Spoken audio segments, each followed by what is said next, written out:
Ой, там при долині, де жила вдова, вона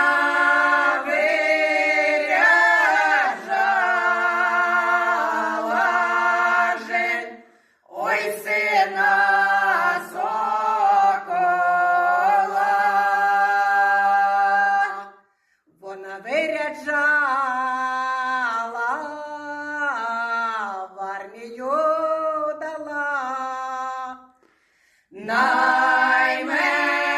Найменшая же сестра жен, ой, брата питала. Ти, братє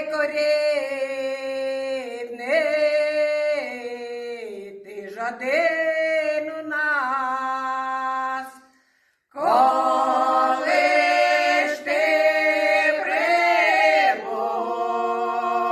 прибудеш, ой, у гості до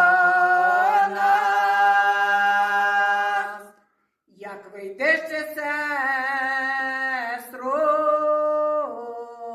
на гору круту, та й глянеш ти же, сестро жен, ой, на бистру ріку, як на бистрій ріці камінь не зрина. Всі братіки же дома